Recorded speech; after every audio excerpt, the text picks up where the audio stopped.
In the happy hours of play and the pleasures of the day, we will listen, stop, and look before we run. Safety always is our creed for a happy life to lead and a joyful time of better fun. March, march, march to law and order.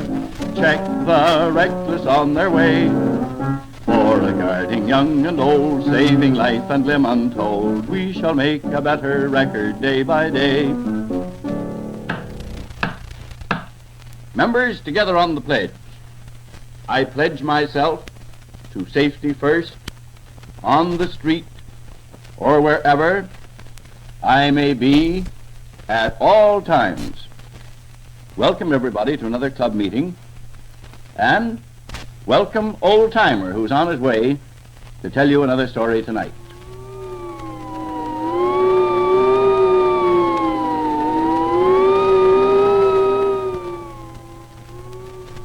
Thank you, Uncle Mel, and good evening, everybody.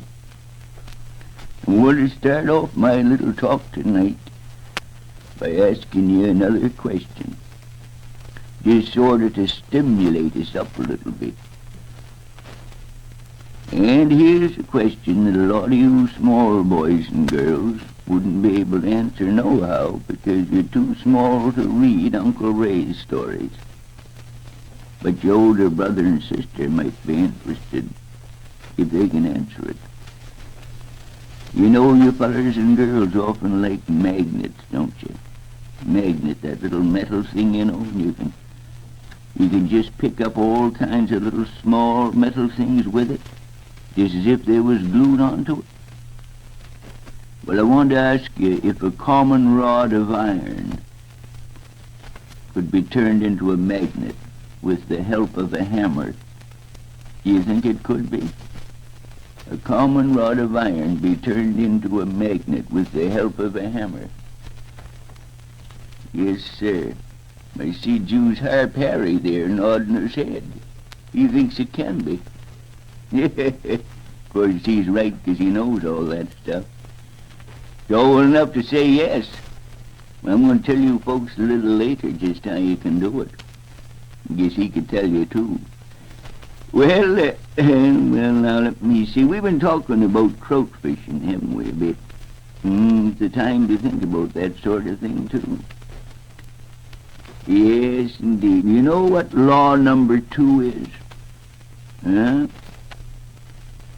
Well, I told you that some time ago. Well, I'll tell you that them 2 laws, keeping quiet and keeping pretty much out of sight, that's rule 1 and 2 in fishing, is a mighty big help to catching trout. Yes, sirree. Now, here's another thing. You want to know what kind of weather is the best for getting trout, don't you? Well, that depends, for one thing, on the kind of bait you're fixing to use. Now, if a feller is going to go worm fishing, I reckon there's only a few kinds of weather that isn't no good. Yes, after a big rainstorm, you aren't going to get much fish. You see, there's 2 reasons for that. The streams is all muddy and riley, and the water's filled up kind of with a lot of stuff that gets washed into it by the rain. And then there's been a whole lots of feeding stuff washed into the water, like worms and bugs and insects. So, as you see, a trout hasn't got so much appetite as he'll have when it's maybe a few hours after a rain. Then folks say it isn't likely that you'll get a trout in a thunderstorm neither. And they say they don't bite well when there's a high wind a-blowing. You know that, don't you? It ain't much fun to fish in a high, cold wind nohow. Then if it's a bright, clear day when the sun is shining clear and hot, you don't want to do no fishing along the middle of the day. It's too bright and the trout is easy scared away. But I reckon next time I'll get to be able to tell you some more about fishing.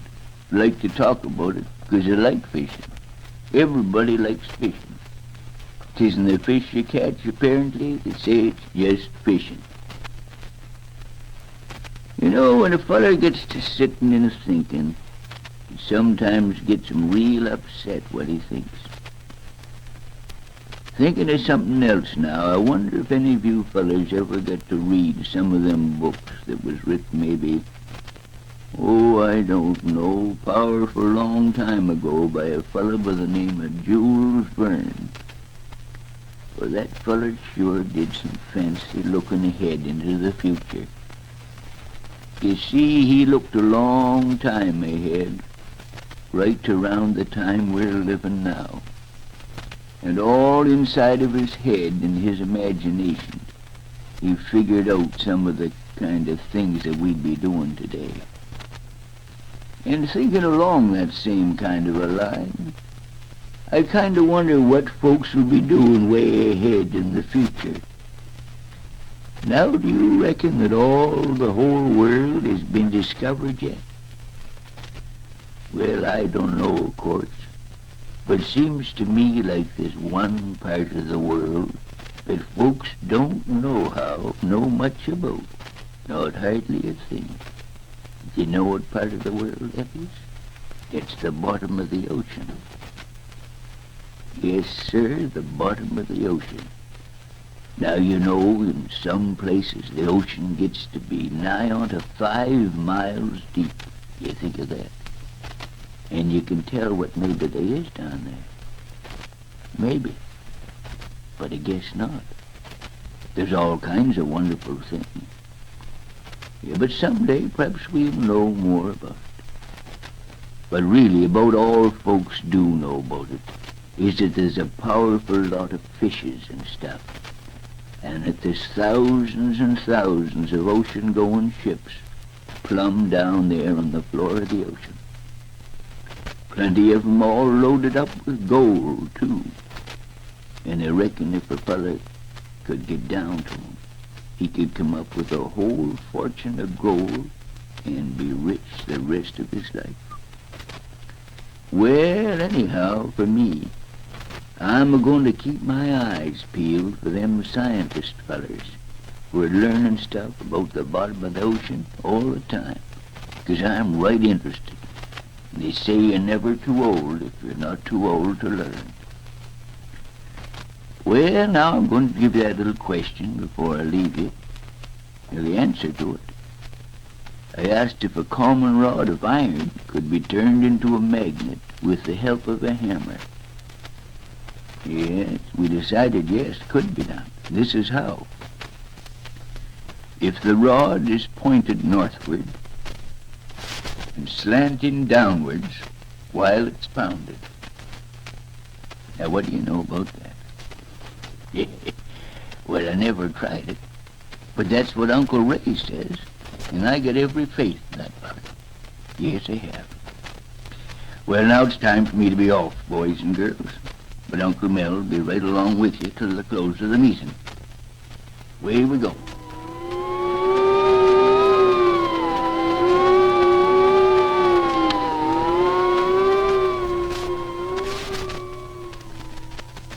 Well, boys and girls, how are you getting along now about your bracelets? Yeah, this is the time now to remind you, all you boys and girls, to wear the identification bracelet of our club. You know, I think sometimes we should never call that a bracelet, but that's what all the soldiers called them. Because I noticed that a lot of you boys that I'm waiting to hear from haven't sent in for yours yet. But if you were given a wristwatch, well, you'd think that was fine, wouldn't you? Well, the part that holds the wristwatch, you know, in your arm, that's a bracelet. Just because it's a bracelet, that doesn't mean it's for girls and not for boys. Yeah, and I've been waiting to hear from so many boys. In lots of districts, the boys know the difference, but in some places where some of you live, you seem to get the idea, or I don't get the idea over just exactly what our identification bracelet is. Well, it's what the soldiers wore and the army officers years ago, and we've adopted this for our club. It's really a nice bright metal chain with a metal disc, and underneath the disc is your very own number, and that number I have registered in the book, my big book. That's right. Smart-looking, too, and something you'll wear with great pride. All the boys and girls who are wearing them, and there are thousands and thousands of them now being worn, are very, very fond of them. So you just watch for the first one you can see. And you boys and girls that have them, show them round. That's the idea. Boost our identification bracelet. We want you all to wear one before the summer is over. And I get to know you in this way, boys and girls, too, because when I put my magic glasses on and look around this evening, looking around Sydney, I see Barbara Holmes, and I'm very glad to see you this evening, Barbara. And there's Frances Snow. Yes, Frances, you say how you all like Moyer's cakes, and you think they're the tops. That's right, and you'll find the same with Moyer's biscuits, Frances. You bet. And then you understand that 3 Moyer's biscuit wrappers and 3 Moyer's cake wrappers, or the little insert inside the package, will bring you an identification bracelet. Be sure to put a postage stamp in to cover the cost of mailing. Well, now there's Sarah Hutchinson at New Waterford. Now I'm going to look at Glace Bay there. I think that's June Krause. How are you, June?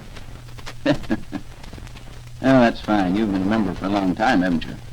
And I'm glad to know that you do practice safety first, because that is very important, isn't it? Well, there's Olive Bradley at Sydney Mines, and Margaret McQueen at Dominion number 6, and Ruth McCauley at Sydney.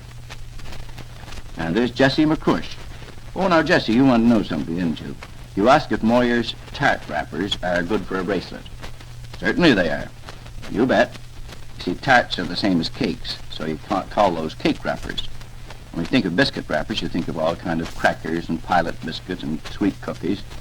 That's right, and there's a slip in all the packages, even the very small ones that only cost a few cents. Oh, there's Irene McMullen at New Waterford. Good evening, Irene. And at good old Lewisburg, there's Muriel Poole. And Josephine Lubinecki at Sydney, and Florence McSween at Dominion number 6. Oh, and I'm glad to see you too, Ruth Hollingsworth. And I'm very glad to know you keep up your attendance so well. Yes, I like to feel that you boys and girls are going to keep up your attendance well, even these fine evenings, because you play outdoors a lot more this time of year, and you have to have accidents if you don't remember safety first all the time. Oh, and there's James Downey at Sydney Mines, and Sarah Wadden at Dominion number 6, and Sadie Bishop at Scotchtown, and Charlie Cann at Sydney, and Mildred Oakes at Sydney Mines. Well, now, I just have a minute left, boys and girls, and I'm going to try singing our closing song now, because I think this little song that will help us to remember, to remind Mother to always ask for Moyer's cakes and biscuits. So here's what we call the official bakery song. Moyer's cake is best, Moyer's cake is best. For more than a century, Moyer stood the test. All kinds of cakes and cookies too, fresh from the ovens directly to you. Moyer's cakes and pastry are fine.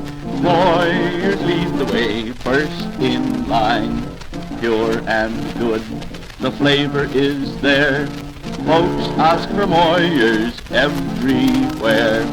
Moyer's biscuits and jelly rolls are delicious, we've been told. So start today, give Moyer's a trial, at your service all the while. Good night, boys and girls, and safety first.